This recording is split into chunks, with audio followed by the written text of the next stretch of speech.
Hello and welcome to another speed painting guide. Today we are staying in the Warhammer 40,000 universe and we're going to learn to paint Black Templars. Now, unless you've been living under a rock, you will know that there is a Codex supplement coming out and a big shiny box full of Black Templars. It's coming later in the year, and we've started to see in Warhammer community some of the models that are coming out with it.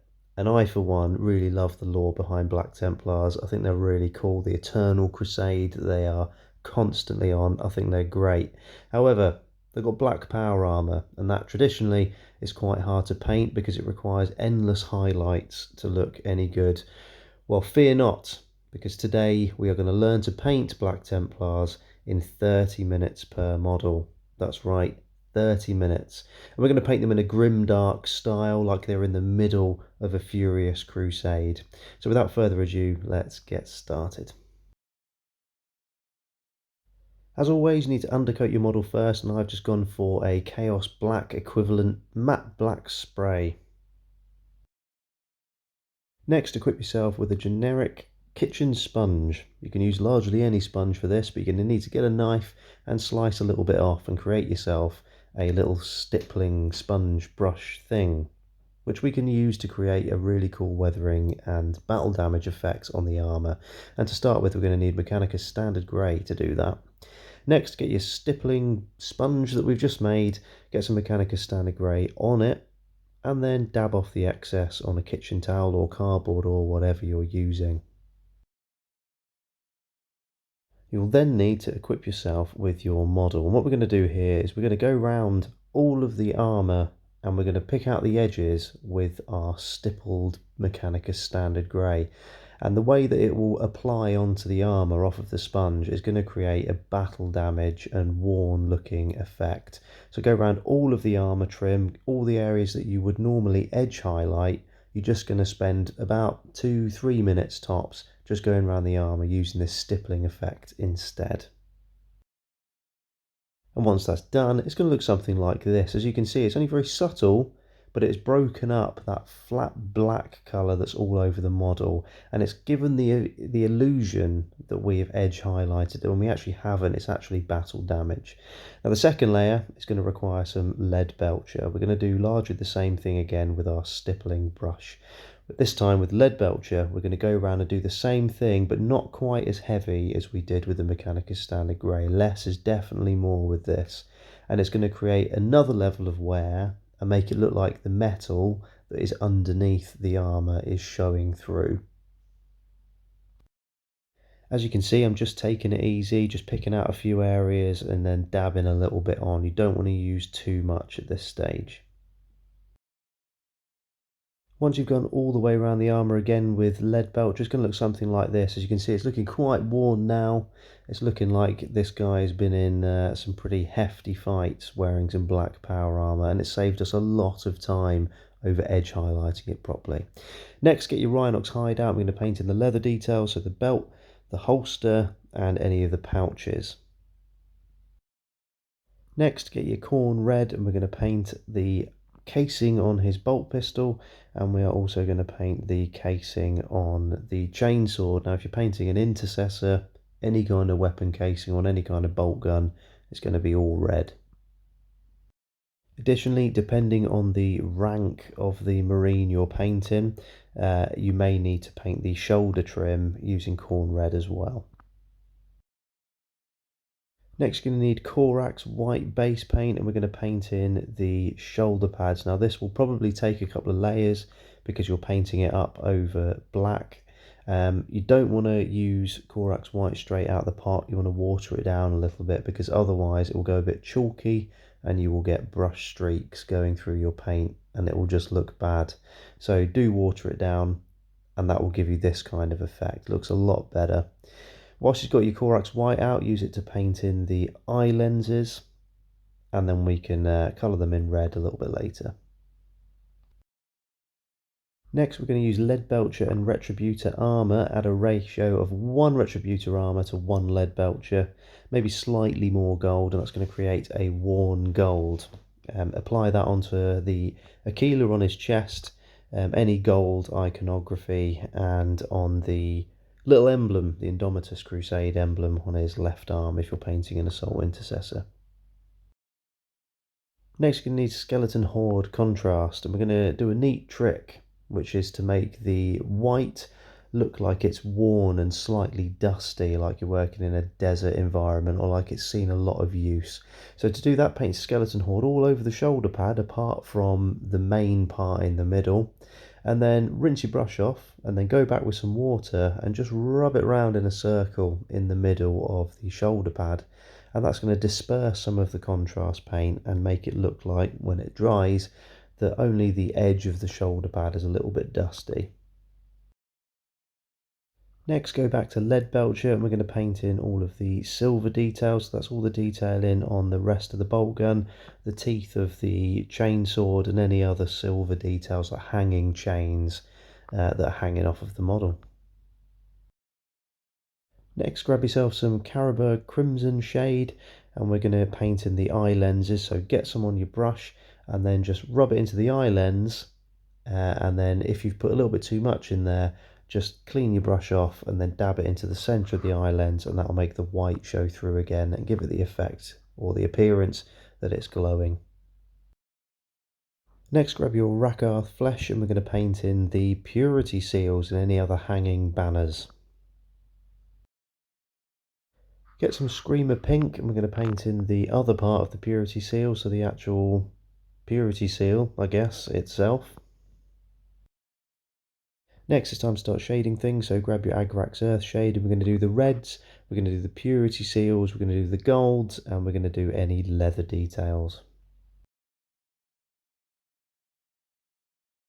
Next, you're going to need Nuln Oil, and that's to do largely everything else. We're going to do all of the silvers and any other details that need filling in with some Nuln Oil. Next, grab your Mechanicus Standard Grey. Now, it's worth noting at this point your model is actually pretty much finished. If you've got Black Templars transfers, you can just stick those on.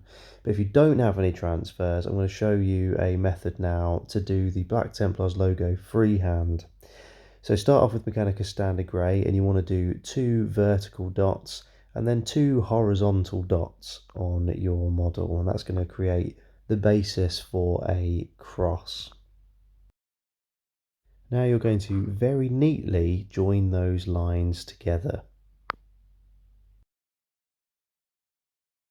Next, you need to go round each of the end of the lines and you need to draw 2 45-degree little lines coming off the end.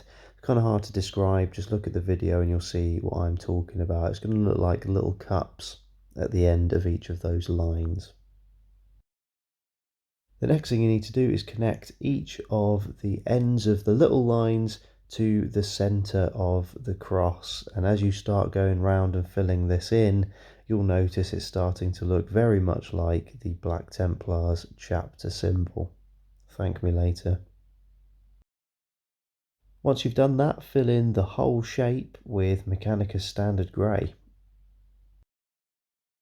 Next, grab Corvus Black, which is a slightly grey black, and fill in all of the chapter symbol detail. If you don't have Corvus Black, you can use Abaddon Black, but it comes out a little bit too stark, so I think that Corvus Black works a lot better, makes it look worn as opposed to a really deep black. Now, the main thing about Black Templars is that their paint scheme isn't always standard in terms of iconography. So there's loads of different heraldry and crusade markings you can paint on Black Templars, so I really am just making it up from this point. I'm going to paint a little sword detail on this shoulder pad, and then I'm going to use a transfer to denote whatever crusade this guy's on. And that's one of the things that makes these Marines really unique and really stand out. So if you want to copy this detailing, then please do go for it. All I'm doing is drawing a line and then drawing a little cross line on it to make it look like a sword, and then I'm going to stick a transfer on, which we'll go through in a minute. But there's lots of different details you could do. You could even do a little Black Templars chapter symbol here, which I did on one of the other models. It's really up to you. Your imagination is the limit. With all that done, here is your Black Templar up until now, complete with homemade chapter symbol. If you had transfers, brilliant, you could have just stuck one of those on. But if you didn't, that's how to freehand it. I'm going to grab some old Ultramarines transfers here, and I may as well use some of the numbers that are floating around, the Roman numerals here. And I'm going to get my hobby knife, and I'm going to cut one of them out. One of the ones that's got loads of numbers on it, because why not? Dunk it in some water for 30 seconds. You don't want to do it much more than that so it doesn't fall off of the transfer paper and sink to the bottom. And then just edge it onto whatever shoulder pad. I've left enough room there to make it so that my little sword detail isn't taken over by the transfer. Next, manoeuvre it around with a paintbrush and get it to where you need it to be. Next, grab yourself some Unitorum varnish or some other spray varnish if you've got it, and give it a very quick blast. That's going to seal that transfer on and make sure that all the texture across the model is exactly the same. Grab yourself some Armageddon dunes if you'd like to base the model the same way that I have. Get a scooper or an old brush and just put it all over the base. Simple as that. Obviously this step is totally optional if you have a basing method in mind, but if you'd like to create a more gritty looking base, I'll show you how to do it very simply in this video.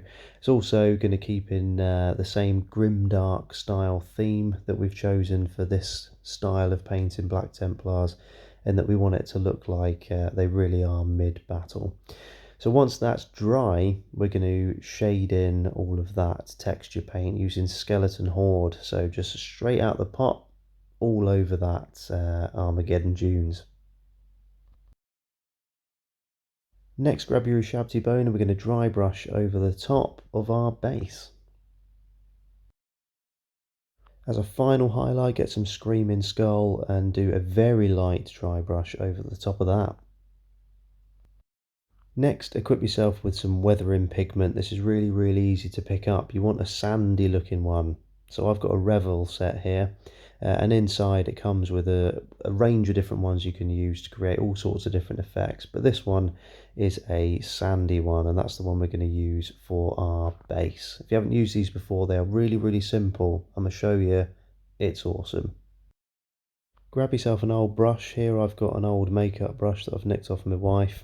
Get a little bit of the powder onto your brush and then pick up your model. And what you're going to do is just dab it on and then rub it all over the bottom of his legs, and that is going to create a weathering effect. It's really quick, really easy, and really simple, and creates a great looking effect. Next, once you've done that, dab it back in the powder and then put it all over the base, and that's going to create a dusty layer over the top of the base and make it look a lot more realistic than if you just use Games Workshop texture paint. It comes out really good. And so here we are. This is where we are up to this stage. We've got our dusty looking Black Templar. Looks like he's really been through the wars. Last thing we need to do is grab Abaddon Black, and we're going to paint around the rim of the base, and that is us done. And with our base rim painted, that's it, we're finished. That is our Black Templar done and ready to get on the table.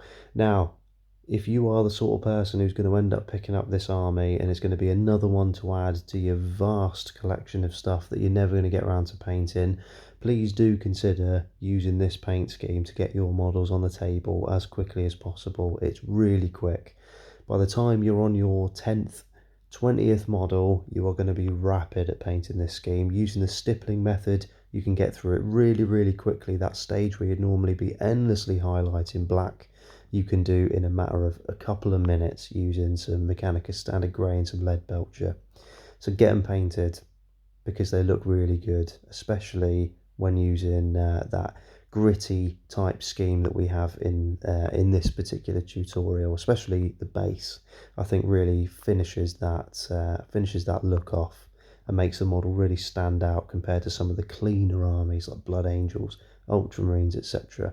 If this has been helpful, like, subscribe, leave comments of other things you'd like to see. It was Red Comet requested this particular video, so hopefully this has been helpful. See you around.